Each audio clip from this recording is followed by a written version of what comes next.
आज के वीडियो में हम हीरोन के सूत्र के बारे में बात करेंगे। हीरोन का सूत्र क्या होता है, तो उसके पहले हम थोड़ा सा पिछला हम रिवाइज करते हैं कि पिछले क्लासेस में हमने बहुत सारे आयत, वर्ग, त्रिभुज को हमने पढ़ा हुआ है। तो आयत और वर्ग और त्रिभुज के बारे में हम बहुत अच्छे से जानते हैं और इनका क्षेत्रफल और परिमाप को भी हमें ज्ञात करना आता है। जैसे आयत का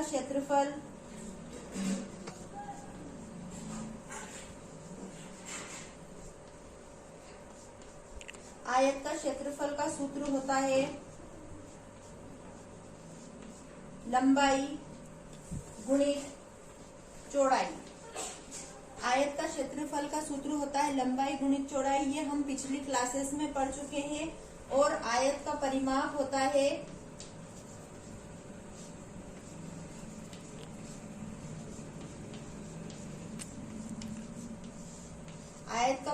होता है दो गुणित लंबाई धन चौड़ाई।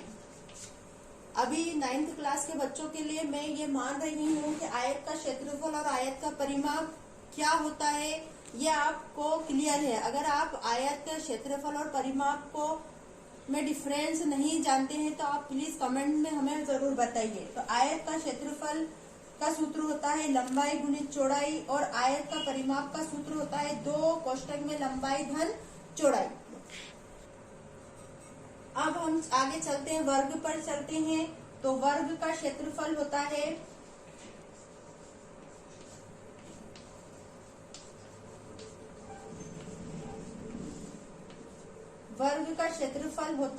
भुजा गुणित भुजा।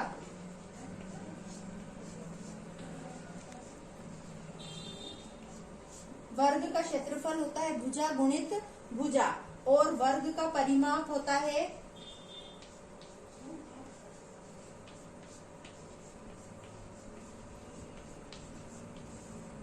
वर्ग का परिमाप होता है 4 गुणित भुजा।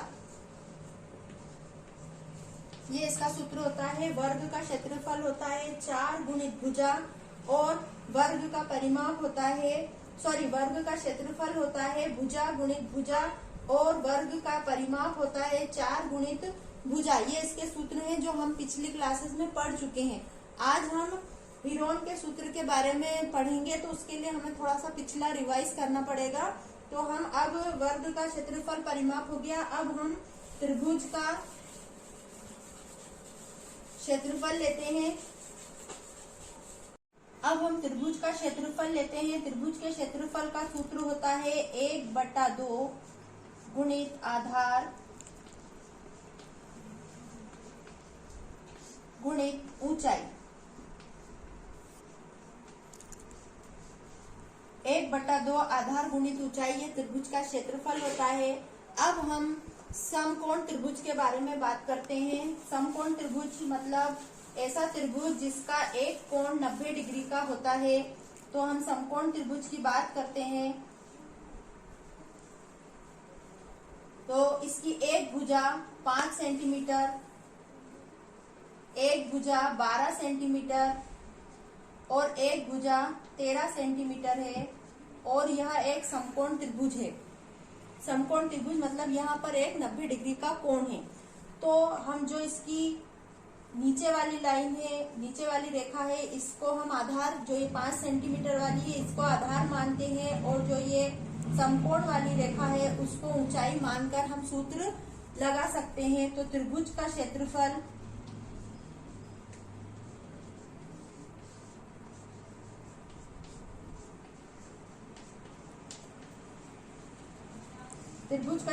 का सूत्र होगा 1/2 गुणित आधार गुणित ऊंचाई। यहाँ ऊंचाई जगह कम है इसलिए 1/2 हमारे सूत्र का गुणित आधार हमने माना है 5 सेंटीमीटर और ऊंचाई मानी है 12 सेंटीमीटर। तो यहाँ पे होगा 1/2, 12 और 5 का हम गुणा करेंगे तो 60 सेंटीमीटर स्क्वायर। अब 2 का हम 60 में भाग लगाएंगे तो 30 सेंटीमीटर स्क्वायर इसका क्षेत्रफल हमें प्राप्त हुआ। अब ये समकोण त्रिभुज है। अब हम लेते हैं समबाहु त्रिभुज। समबाहु त्रिभुज किसको कहते हैं? समबाहु त्रिभुज उसे कहते हैं जिसकी सभी भुजाएं एक माप की होती हैं या एक समान होती हैं। जैसे एक समबाहु त्रिभुज लिया जिसकी तीनों भुजाएं 10-10 सेंटीमीटर की होती हैं।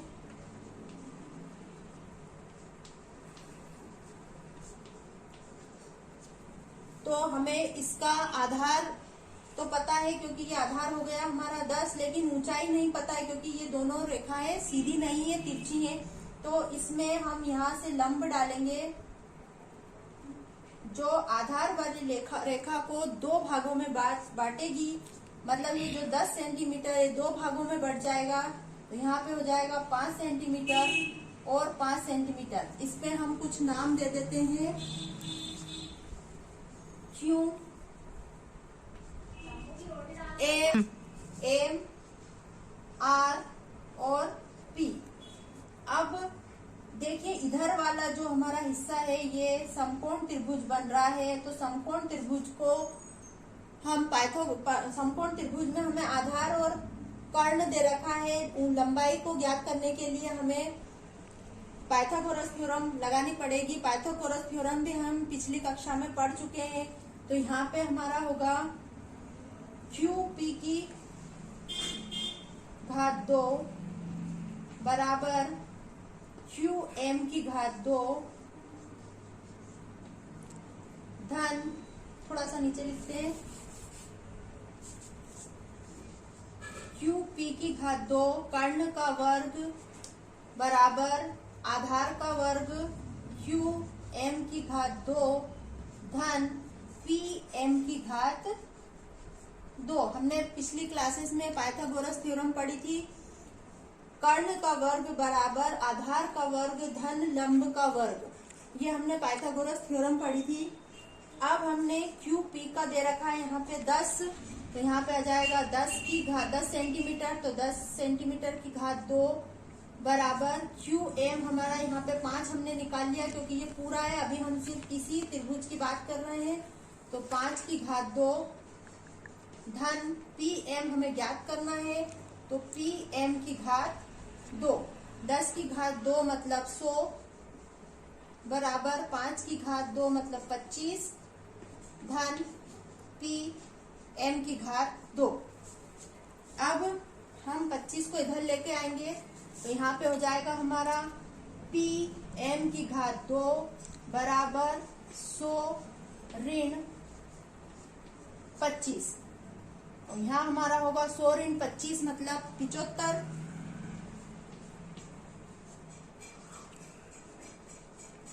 अब हम इसके गुणनखंड निकालना पड़ेंगे 75 के। तो हमें आएगा, मैं ऑलरेडी ये जान रही हूँ कि आपको गुणनखंड निकालना या वर्ग निकालना याद है। तो यहाँ पे इसका आएगा 5√3 PM बराबर 5√3। ये हमारा इतना आया है अभी। PM जो आया है वो आया है हमारा 5√3। मतलब इसका जो ऊंचाई है वो आ गई है हमारी 5√3 और आधार तो हमारा यहाँ पर 10 सेंटीमीटर दे ही रखा है। तो आधार गुणित ऊंचाई से अब हम त्रिभुज का क्षेत्रफल निकाल सकते हैं। तो यहाँ पे निकालेंगे हम त्रिभुज का क्षेत्रफल।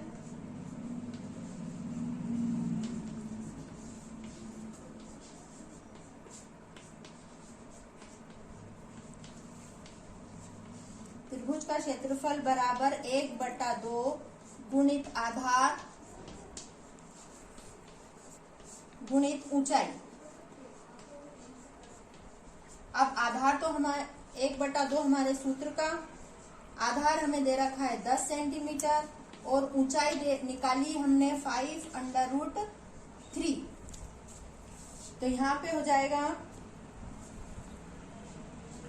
1/2, 10 और 5 का गुना हो जाएगा, 10 से 5 50, √3 2 का 50 में भाग लग जाएगा तो 25√3 सेंटीमीटर स्क्वायर ये हमारा क्षेत्रफल हमें इसका प्राप्त हुआ।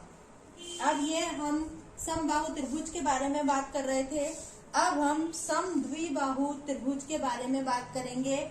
समद्विबाहु त्रिभुज मतलब जिसकी 2 भुजाएं समान लंबाई की होती हैं, जिसकी 2 भुजाएं समान लंबाई की होती हैं। यह हम एक त्रिभुज लेते हैं।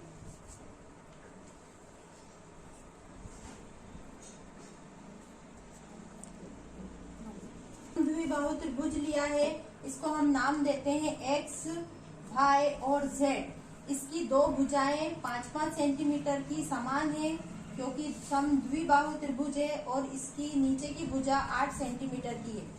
इसमें भी मिडिल पॉइंट निकालने के लिए हम यहाँ से लंब डालेंगे, तो ये यहाँ पर इसको हम पी नाम देते हैं।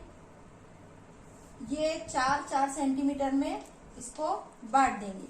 अब यहीं पर हमें देखिए समकोण त्रिभुज मिल रहा है, तो वही पाइथागोरस थ्योरम हम लगाएंगे। यहाँ पे एक्स वाई की घात 2 बराबर वाई पी की घात 2 धन एक्स पी की घात 2। तो एक्स वाई या वाई एक्स की घात 2 मतलब हमें 5 की घात 2 बराबर 4 की घात 2 और एक्स पी हमें निकालना है।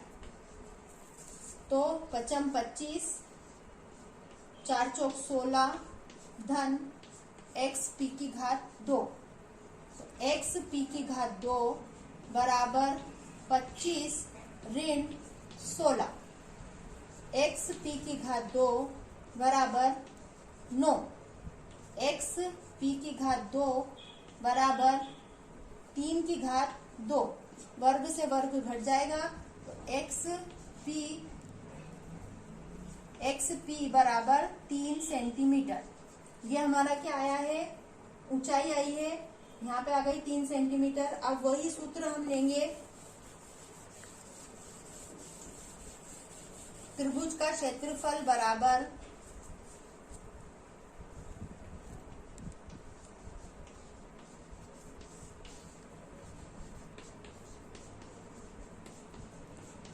क्षेत्रफल बराबर 1/2 गुणित आधार गुणित ऊंचाई। तो यहाँ पे होगा 1/2, आधार कितना है हमारा 8 सेंटीमीटर, गुणित ऊंचाई हमने निकाली है 3 सेंटीमीटर। तो यहाँ पे होगा 8 और 3, 8 का गुणा 8 3 24, तो 2 का भाग लगाएंगे तो 12 सेंटीमीटर स्क्वायर हमारा क्षेत्रफल आया। तो त्रिभुज का क्षेत्रफल हमें समद्विबाहु त्रिभुज का क्षेत्रफल भी हमने निकाल लिया। अब हम समबाहु त्रिभुज के बारे में बात करेंगे। समबाहु त्रिभुज मतलब जिसकी तीनों भुजाएं अलग अलग माप की रहती हैं। विषम बाहु त्रिभुज के बारे में बात करेंगे। विषम बाहु त्रिभुज की तीनों भुजाएं अलग अलग माप की रहती हैं। अब ये विषम बाहु त्रिभुज लिया है, मतलब इसकी तीनों भुजाएं अलग अलग माप की हैं, 4 सेंटीमीटर, 6 सेंटीमीटर और 5 सेंटीमीटर।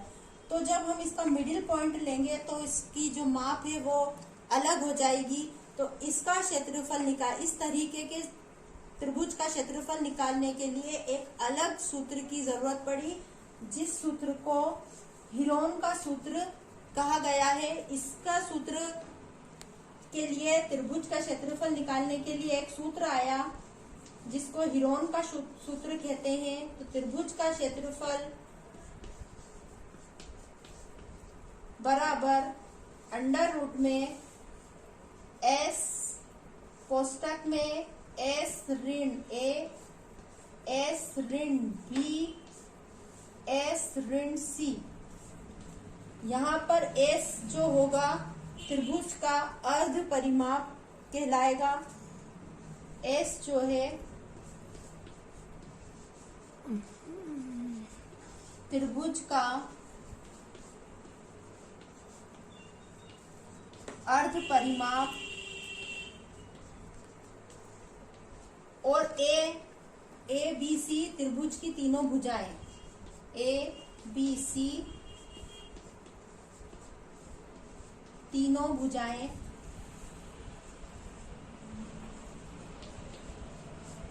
होंगी। ठीक है, अब हमारा सूत्र जो हीरोन का सूत्र है वो क्या है, एस अंडर रूट में एस कोष्टक में एस ऋण ए एस ऋण बी एस ऋण सी। अब इस सूत्र से हम ये वाले त्रिभुज का क्षेत्रफल निकालना सीखेंगे। तो इसके लिए हमें पहले क्या चाहिए,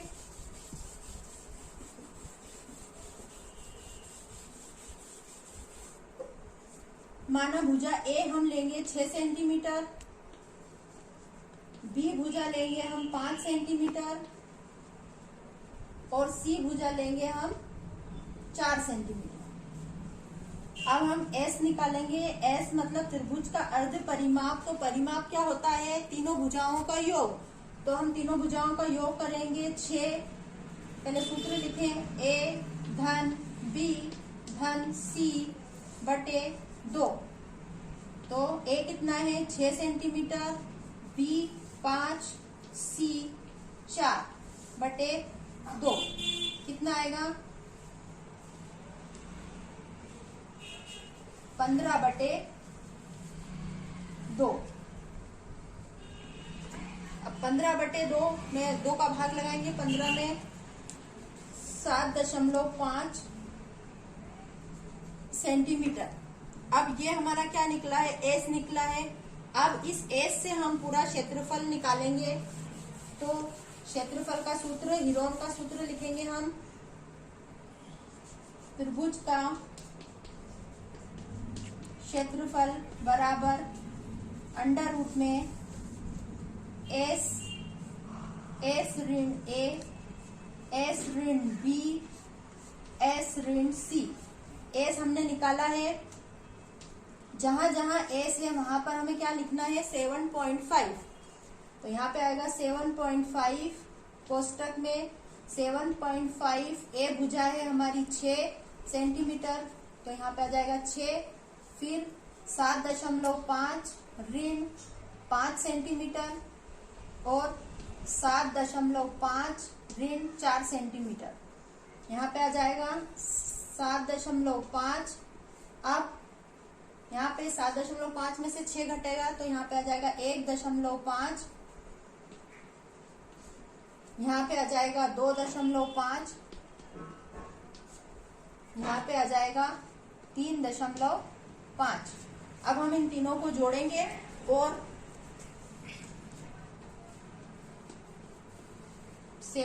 अंडर रूट में 7.5।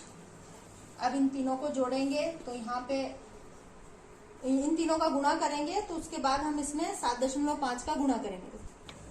अब यहाँ पे आएगा, इन तीनों का गुणा करेंगे तो यहाँ पे आ जाएगा 13.12।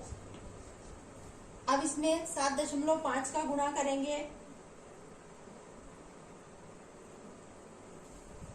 98.437 और पॉइंट में भी आया पर हम दशमलव के 3 स्थानों तक लेंगे। अब हम इसका गुणनखंड करेंगे।